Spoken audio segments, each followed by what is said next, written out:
IDC Radio 106.2 FM. IDC Radio, in collaboration with Kol Israel.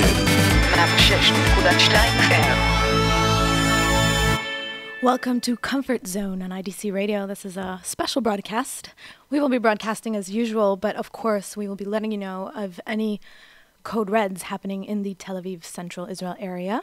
My name is Maggie Baruch. I'm Dafna. And we're going to have a lot of very interesting interviews here with people that have been down south, with people that have reported, people that have come up with all these initiatives to go and help with however they can.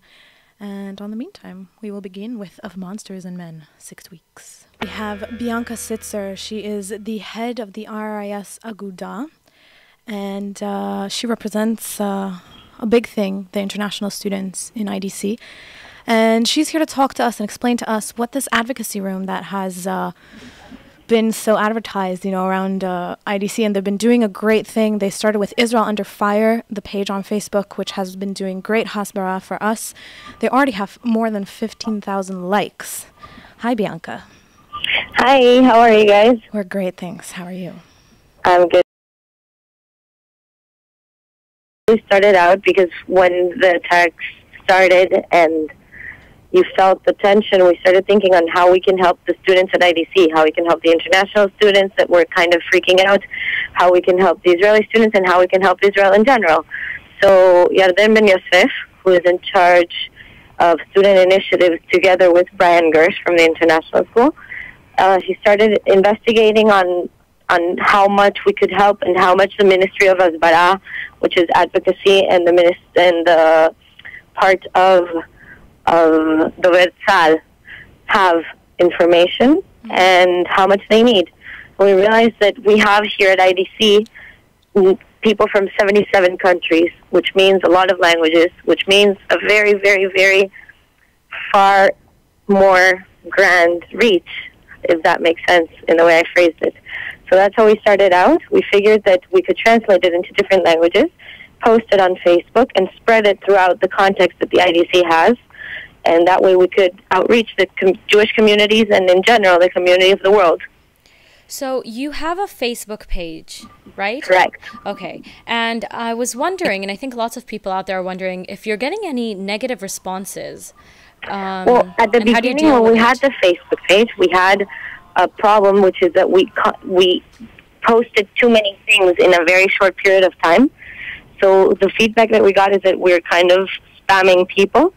Mm-hmm. We took that into account and we brought it a bit down. Aside from that, many people have reacted. Many people who aren't Jewish, many people in Spain especially, and in other countries that aren't in pro of Israel, started reacting to it and saying that it's biased and it's one-sided and that it's not accurate, and commenting. And they started covering our page with many, many, many anti-Israel and pro-Palestine or pro-Gaza or pro-Hamas posts, which, again, it's great. And the page, it does not mention Gaza, it does not mention Palestine, it mentions only Hamas and the threat that they pose to both sides, both civilians on each side. And the idea is that they started spamming our Facebook page with negative information, or information that goes against what we're trying to promote. We had to block it. And in general, the way that it developed is that we started going into talkbacks. We started going into talkbacks, different forums, trying to give the world a little bit of the perspective of Israel that they don't get otherwise. Another question is, are you trying to reach out to the international media? Because that is one of the biggest problems I've found during these past days, watching the BBC and the CNN, that they are so inaccurate. It's amazing, and I think that's one of the big issues here. And are you trying to reach out to them? Are you sending them? I just mentioned that we entered talkbacks and we started commenting in different forums. That is exactly why we started going into CNN, BBC, the different news channels throughout the world. Each person goes into the news channels from their country and comments and kind of answers to the negative comments that we have. The big Itaron, the big advantage that we have here at IDC is the fact that we have people from so many places and so many languages. Right. So how many languages so far do you have going on? We've had 17. Wow. And we've reached 21, but we have steady 17. Okay, wow. So you're getting across the world. Other than Spain, are there countries that you've gotten more negative feedback from? Brazil has been very negative. Brazil, Argentina, Really? Venezuela, definitely. Obviously. Spain. The Spanish. So apparently Latin countries, Americans yes. aren't liking us very much right now, which is No, they're not loving us. Definitely it's not. kind of sad. But it's also very interesting to see that we, like a lot of non-Jewish friends of students at IDC that are Jewish, or a lot of people who aren't Jewish in general, have been very much supporting the campaign and spreading it out, and people have kind of understood that the conflict is two sides and not only one side, and understood that they don't get the entire picture. So I think we've done a great job. I think we've broadened the amount of information, the scope of information that most people get around the world. I, for one, am very proud of it. And you're continuing to grow. This has not stopped just because the... No, we're pondering today on opening one for Spanish speakers to attack exactly this, the problem of South America and Spain, because we believe that the media in those countries has been very, very, very biased. Okay. And it continues to grow. The amount of volunteers that we've had has been impressive. Shimon Perez came to the IDC to congratulate us on our efforts. Professor Reichman and Mr. Jonathan Davis are extremely proud, and they have titled this to be the IDC spirit. And I really think that's what it is. It's cooperation. It's free cooperation. It's people working together. It's different languages, different cultures, all in one room. It's very impressive. It seems like the entire country is really proud of what you guys are doing, because there have been reports of what you've been doing on the Jerusalem Post and on Ynet and on all of the Israeli media. And has it been covered? Do you know if it has been covered also in international media? In international media, they've heard of it. They've heard of the movement, but we're trying not to tag it. The truth is that we're right now working on different on different letters to write to different newspapers around the world. Okay. We've been asked to give certain interviews, and right now we're working with an interview for Peru and one for Spain. That's what we're doing at the moment. Are you going to keep continuing this after we've reached some kind of ceasefire, which is, we're going to reach a ceasefire?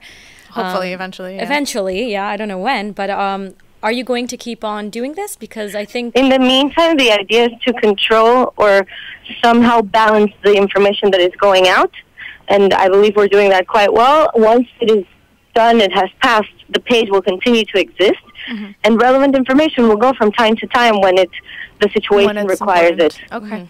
But hopefully it will calm down for all of us, because we're there 24/7. We need volunteers, so if anyone's listening to this and you feel that you want to volunteer, you're more than welcome. Especially if you're a Spanish speaker, but any language is welcome. Spanish, Swedish, Norwegian, Danish. We need a lot of Scandinavians as well. Oh, wow. Okay. So whoever listens to this, Arabic would be great. Yeah. All right. We're waiting for you guys. Bianca Sitzer, thank you very much, and good luck. No problem. Have a nice day. Thanks for your call. We're back. For those of you who have joined us, you're on a very special edition of Comfort Zone. And IDC Radio is going to be broadcasting these special hours throughout the week. And with us on the line is Aron Heller, AP correspondent and adjunct lecturer at IDC. Hi, Aron. Hi, how you doing? Good. How are you these days? All right, very well. So can you please tell us a bit about your involvement these past few days? Where have you been in the country, and what have you been covering? Well, like you said, I'm a correspondent for the Associated Press in addition to teaching at the IDC. And our offices are in Jerusalem. And I was there on Wednesday when it all got underway, when Israel targeted the Hamas military commander in Gaza. And then very quickly we sort of spiraled into warlike mode. I don't know if we can call it a full-scale war yet, but it's definitely warlike mode, working around the clock and just covering everything. And the news has progressed very, very quickly. Immediately after that, rocket attacks towards Israel. Israel taking out dozens of Hamas and other militant sites in Gaza. And since then, we've seen rockets in Tel Aviv. We've seen them in Jerusalem. We've seen them really much further. I was actually down in Beersheba yesterday covering a story about that city. It's pretty much a ghost town. But really not as much need to go as much as I did 4 years ago when that war was underway. I spent 3 weeks in Ashkelon because that was really a war zone, the villages and towns around Gaza.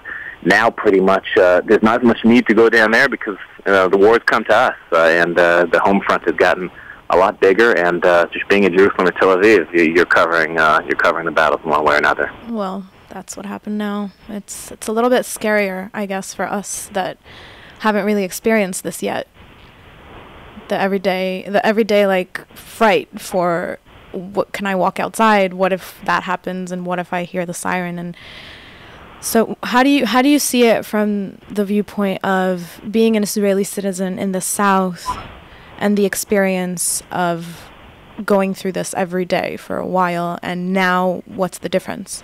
Well, first of all, it's important really to put that in perspective. I mean, the big news that we've heard about is that there have been sirens in Tel Aviv, and there was that rocket fired to Jerusalem here. Actually, my wife saw the trail of it flying over the house. Wow. So, I mean, yeah, that's gotten a lot of news, but it is important to keep that perspective that Iron Dome's knocked down everything in Tel Aviv. Nobody's wounded or anything. Mm-hmm. And the major brunt of this is still where it always has been, which is in the south. Ashdod, Ashkelon, Beersheba, of course, that whole area. And but they're used to this. Yeah, well, they're used to it a little bit. They're not used to this. They've never had anything like this before. And when I was in Beersheba, I sort of got a bit of that perspective from the mayor when I met him yesterday, because he was saying, look, during the whole 3 weeks of cast lead back in 2008, 2009, they had about 40 rockets hit Beersheba, and almost that many were in one day on Saturday. They really couldn't leave their house. They couldn't go anywhere. The people I spoke to were saying that they hadn't been out of the house for 5 days. They couldn't even go to the bathroom. Like the minute they get to the door, the siren wails, they have to run back to the shelter. So they're not used to anything like this either, and it's really unprecedented. But the interesting theme was that everybody there said they're scared. Everybody there said that their life is a mess, but nearly everybody said they want to carry it on because they want to actually get rid of the rocket threat forever, because they've been dealing with, not the rockets every day, but they've been dealing with the threat for a very long time. I think a very important question to ask is, how do the citizens of the South feel towards the people of Gaza? And I'm not talking about the Hamas, which obviously is a terror organization, and I don't think anyone approves of the Hamas and can deny it in Israel. But I think the citizens of Gaza and the Hamas are two very different things. And do the people of the South recognize that? Do they even understand that? Yeah, definitely. I mean, a lot of people you talk to there say, look, we have no beef with the people in Gaza, and even though during a wartime you tend to sort of focus more on yourself, I think that there is a lot of sympathy in the South and in Israel in general towards the suffering of the people in Gaza, and there's no doubt, there's no reason to cover that up. I mean, the people in Gaza, if you think people in the South are suffering, I'll tell you the people in Gaza I know firsthand are suffering 10 times as much. They're in much more danger. Their lives are totally disrupted. Everything is getting broken down. I mean, you get into a whole political issue of whose fault that is, but you can't deny the fact that the people in Gaza are struggling and they're suffering. And I heard from plenty of people in the South saying, that they hope that the rockets stop, not only for the people of Israel, but also for the people of Gaza. Right. Definitely. It's a good thing, because I think that as our last interview, we talked a lot about the outside media and the international media and the coverage, because the coverage is outrageous. And the facts that are being sent to countries like the US and England and South Africa and Australia, I'm not just talking about Syria and Afghanistan and Pakistan, that obviously the media there are covering it to a very specific side. And it's crazy. Mm-hmm. But I'm talking about the CNN and the BBC, that I can even tell you that I've heard from people that Al Jazeera covers it more to Israel's defense than the BBC and the CNN. And I ask you as a journalist, how do you think that's possible? How can that even be? Well, first of all, I should say from the get-go that I'm not probably not as up-to-date with as other people are, because I'm busy covering the conflict. I'm not busy watching it and seeing how it's being covered. Mm-hmm. But I can tell you that as far as I know, I mean, there's all different sides to the story, and the job of a journalist is to tell as accurate a picture as you can. I don't want to comment on my colleagues or anybody else, because I just know that the way that we cover it is as accurately and as even-handed as it can be. Everybody's got a different narrative. Everybody's got a different story to tell. Yeah. I mean, the story, as far as I'm concerned, and as far as I think the AP is concerned, is there's an attack from Israel against the Gaza Strip, against the militants there. In response, they're firing rockets into Israel, which are targeting people here. But you also can't deny the fact that people in Gaza are suffering, and that they've especially yesterday when you saw civilian casualties in the Gaza Strip. That's something that you can't can't deny. And, I mean, we've seen this many times, how the coverage changes over time. Mm-hmm. At the beginning, everybody sort of, at least it seems in the mainstream media or in the government, they see the Israeli position. But as civilian casualties mount in Gaza, it's much harder to be able to say, look at how the people in Israel are suffering when you see the casualties mounting, and now it's more than 100 on the Gaza side. And speaking of that, how do you feel about a ground invasion? Look, like I said, again, I'm a journalist. I'm not I'm not a politician. I don't make these kind of decisions. But a ground invasion, the option is there, and it's definitely something which we know about. The Army has said it pretty openly. It's available should the government decide to do it. Israel targeted over 1,200 sites in Gaza already. So the question really arises when you look at it from the side is how much more can they do from the air? And it looks like, at least with the diplomacy happening with Ban Ki-moon, the UN Secretary General, coming tomorrow, it looks like we're either going to a ceasefire or do a ground invasion. I got a feeling that something is going to happen the next couple of days, one way or the other. All right, Aron Heller, AP correspondent, thank you very much. Thank you. You are with us on IDC Radio 106.2 FM with a special comfort zone. We're going to be speaking about the pillar of defense and everything that has come along with it. You don't even need to say it. We're going to we're speaking about our reality. Our week. Yeah. And on the line we have Maya Golan, who today is a student in Beersheva. She is from an Israeli family who moved to Chicago when she was 8, and she decided to come back to Israel as a lone soldier. And now she is in Beersheva while her family is back in Chicago. Maya, welcome. Thank you. Can you explain to us first, like, what's happening with your daily life right now that you're in Beersheva? Well, actually, I was away for the last 3 days, and I came back yesterday. Mm-hmm. So we literally just now had 4 sirens go off, one right after the other. Wow. Okay. But yeah, basically, it's a little bit intense. It's stressful, I guess, the whole situation. But you're not running away. You're not going up north. You're staying at home. Well, initially I did leave, but I came back. I felt like I was going crazy, not doing anything, and I came back to volunteer here and help clear out some of the bomb shelters and see if there's people who need help buying things, shopping, things like that. So. How does your family feel? How have their reactions been to you being in Beersheva, down south? I think initially they weren't very happy that I was coming back to Beersheva, mm-hmm. But I think they're kind of proud, that I would be willing to come back and volunteer and give my time, because I would go crazy otherwise, being in the center and not really knowing what's going on. So what is the situation in Beersheva right now? Because we know that there's a very big university down there with lots of students from all over the country and the Ben Gurion University, all over the world, and international students as well. Exactly. And have they just fled the? Yeah. On Wednesday we actually literally got kicked out of our classes, and everybody was told to leave the university. So it was insane. Like, the main street in Beersheva was like a mass exodus. Everybody was kind of with suitcases, like literally running away before the rockets started flying. So has Beersheva never been in the rocket zone before? Because rockets have been fired into Israel for the past 12 years. We should say that closer to Gaza, but Beersheva is still relatively close to Gaza. And have they never felt it, that now they're all of a sudden in panic? I feel like most of the students aren't used to it so much. It occasionally happens here, but more so during CAST-led operation 4 years ago, which, most students stick around for about 3 years. So it's pretty new to them, and they're just kind of scared and wanted to get out of the city. If there's no school anyway, they canceled school for now. So right. Okay, so there isn't much for you to do in terms of school, but there's a lot of volunteering that is being sought after right now. Yeah, today I saw a lot of students who had come back to volunteer, but basically the whole city is pretty much shut down. All the bars and the restaurants and most things are shut down right now. So it's pretty dead here on the streets. It's empty. There's no residents, and So can you explain to me what exactly happens when there is a panic attack? Like if you're in the middle of the street and you start hearing the siren, what goes on in Beersheba? Well, I just saw some people out on the street. In the last siren, we were going down to the shelter. So I think some people just stand in shock. But most people would go to the closest building and try to find either a bomb shelter or some kind of, a roof over their heads. Mm-hmm.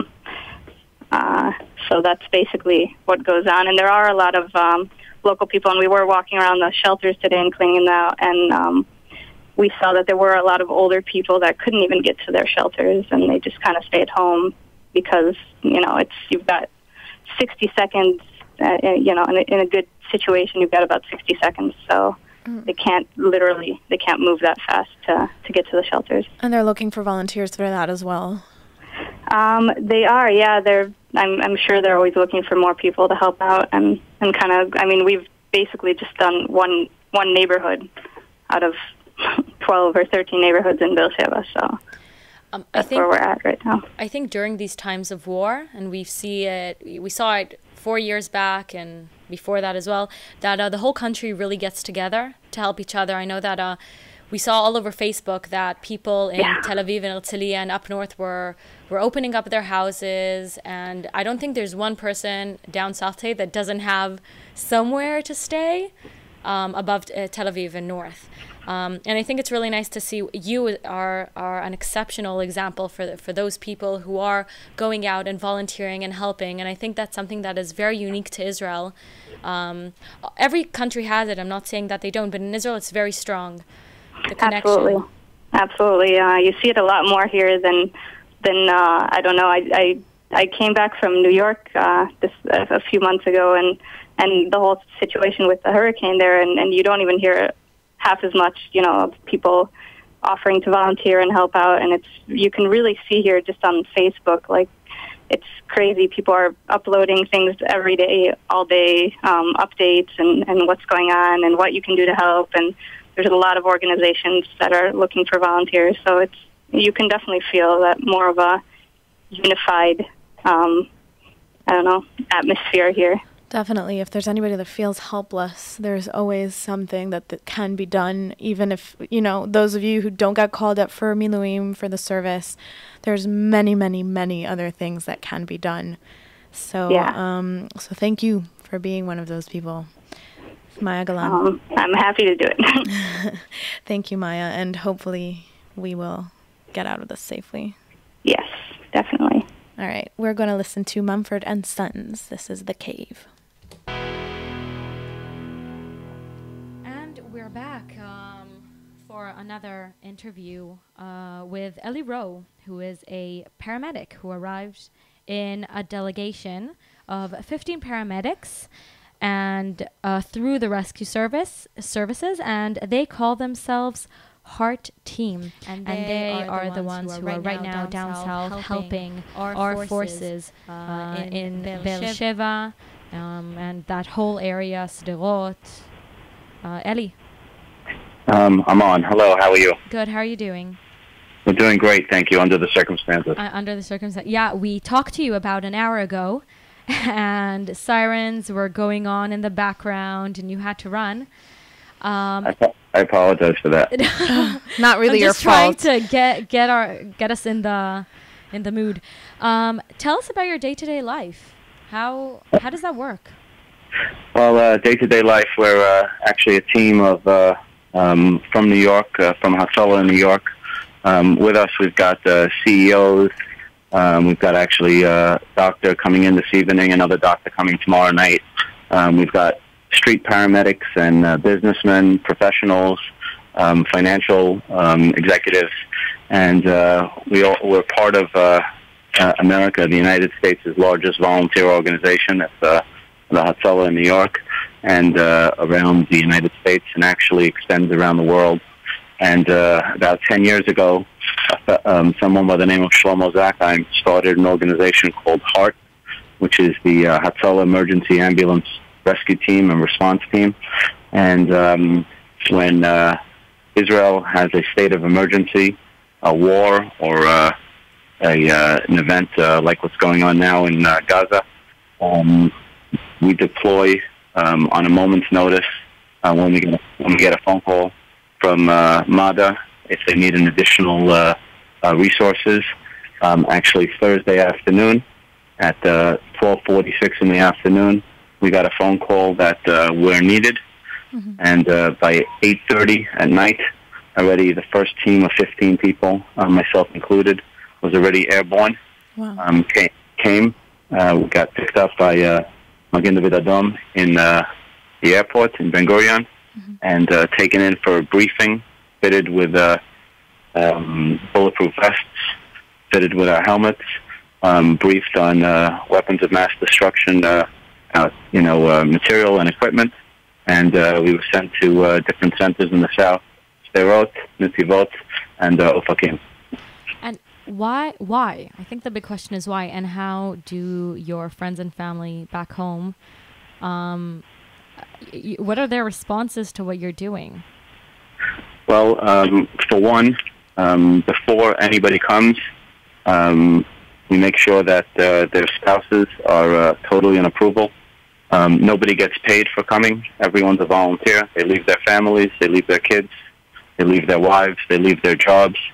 They leave everything behind.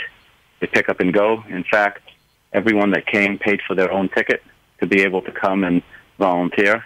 And it's very simple. A lot of people say, we feel your pain. A lot of people say that, we wish we could do something. But there are doers and there are doers. And our group is one that says we're not going to let our brothers and sisters suffer. We're going to go, if there's a battlefield, we'll go on the battlefield. If there's emergencies, if there's rescues, anything that needs to be done, we pick up and go. And we don't just talk about it, we do it. And we don't just do it, we do it very, very, very wholeheartedly. Words of inspiration. Yeah, it's a whole other level of Doctors Without Borders kind of thing. Absolutely, and I will tell you that since we came, we've hardly slept. We've treated rockets into buildings, and the people that suffered as a result of it. We've treated patients that were in cars where rockets fell on them. We've even treated, regular people that, as part of the Magen David Adom, gone out with them on teams.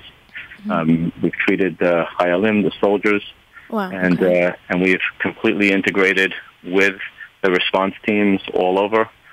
We've got a team that's ready to go to the actual border with some of the, perhaps, if you would, more dangerous units closer to the Gaza border itself, and we stand ready, willing, and very able. Very, very, very highly trained units from New York and from abroad. There's actually on the plane right now, landing soon, are units coming in from Miami, Hatzalah, as well as additional resources from New York.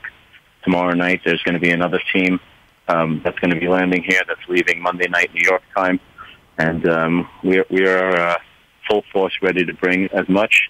And I think it's not just the manpower. It's showing everyone. We've been received unbelievably beautifully by the patients who cannot believe that people that don't have to get up and get disturbed to run to a shelter every time an alarm goes off, cannot believe that we choose to be here, to suffer with them, to smile with them, to work with them, to treat them. And we do it. We ask nothing in return, but we want you to know, we want them to know that when there's a pain, we're here to suffer with you. When there's work that needs to be done, we're here to work with you. And when there's a problem, we're here to share in that problem, and we'll get through it all together. Amazing. No, we're sitting here in the studio just smiling at each other. Like, it's such nice words, and it's so nice to hear people who are for Israel, because it's not something you hear today.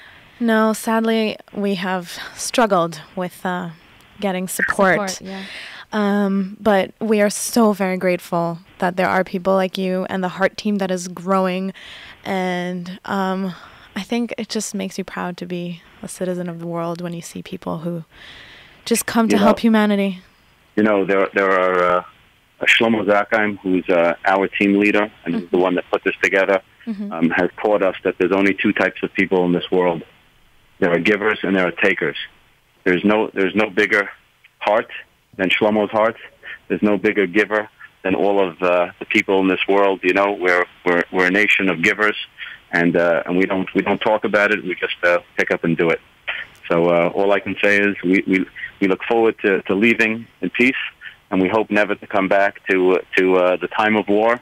But if there's ever any sort of problems anywhere at any time, we don't talk about it. We just pick up and go, and with it we're here for thick and thin. All we can say is thank you. Yeah. Really, Ellie Row, thank you very much, and good luck. It's an honor to be here. Be safe. Thank you.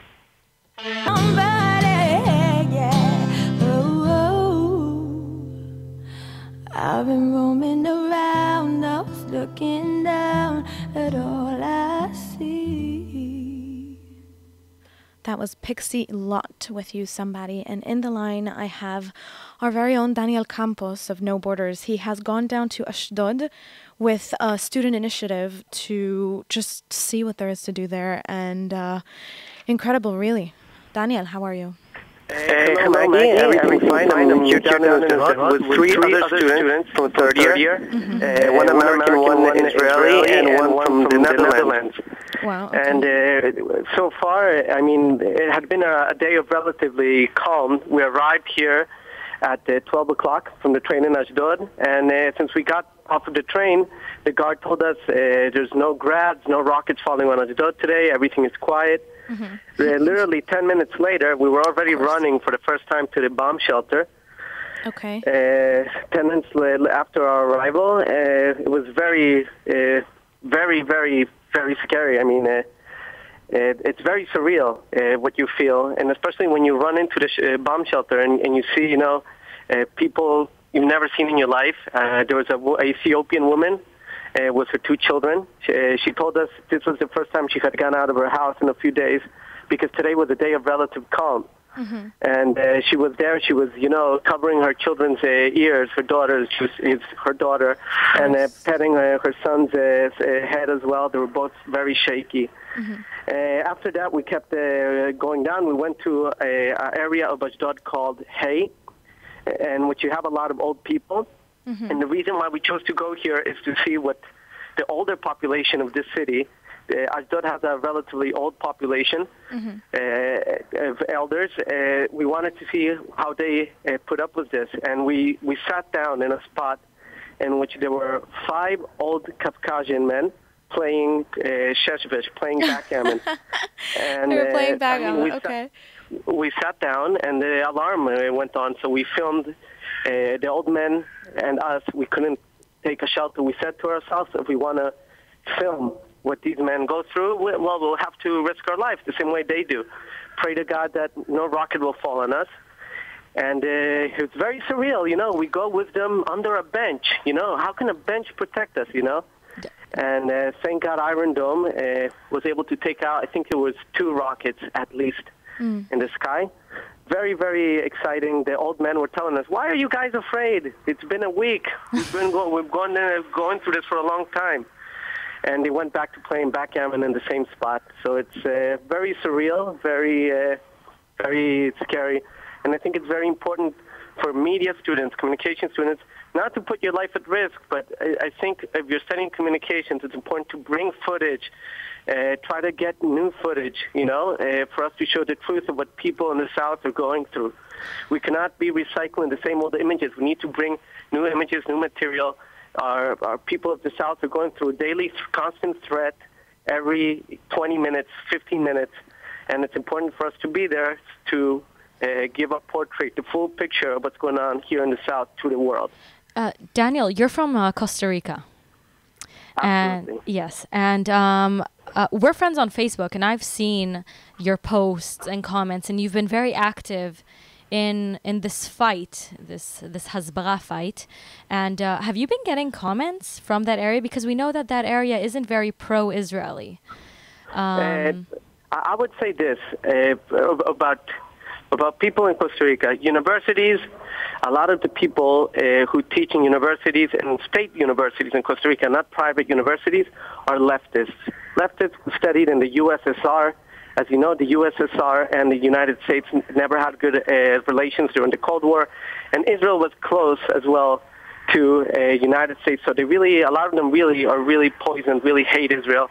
You have others who also, you have elements of anti-Semitism among professors in the University of Costa Rica and the National University. I added them all on Facebook, and I see what they post on among their friends. They're sharing information among their friends. Many times sharing anti-Semitism, referring to you Jews, look what the Jews are doing, and it's a big problem. And I mean, I think the most important thing is for us to be there to influence those who haven't had their minds poisoned yet. Right. And we have the right material to do it. We just, like I said, we need to just continue to bring up new material. We show the world what's going on. So you're going to be the eyes and the ears as much as you can be over there in Ashdod. And we're planning on going down to Ashkelon tomorrow. I think it's a one-in-a-lifetime experience. And for interviews, for purposes, if you want this to be more sincere and more real, and for people to feel your pain, you need first-hand stories. You cannot hear from someone who's living far away from the conflict. You need to speak to people from these areas, and we've also been getting telephone numbers of citizens of Ashdod who speak English very good. For interview, which is very important because most of the time we assume people in these areas don't speak English, and there are key citizens who speak English, and it's important for us to have their phone numbers, for us to be able to communicate with them, put them in contact with international media for them to tell their stories. All right. And you guys already, just with your group, you have so many different languages that you can translate and get it out to a kind of a wider audience, and it's really important. You're completely right. For those of us who are here studying and trying to do something, I think you came up with a really, really good idea of... I'm here with David Hellberg, Roy DePaz, and Josh Manstein, and we're all here, like I said, with the same goal. Yeah. Daniel, just one last thing I have to say. I think you're doing an amazing job, and your posts have been very influential. And keep up the good work. Seriously, you're one of the most outstanding students I've seen that have been doing this work for Israel, and I just wanted to say that you're doing an amazing job. And we look, like I said, it's very important. People who want to do us, but us, think out of the box. Don't share the same images over and over again. People get tired of that. Think out of the box. How you can influence those people who haven't been reached yet. That's the most important key goal. Israel is a very multi-ethnical country. You need to show the world what there's an alarm going on right now.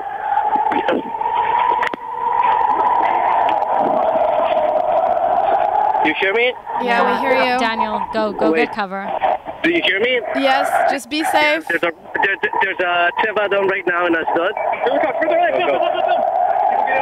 Yeah, wait, man, run.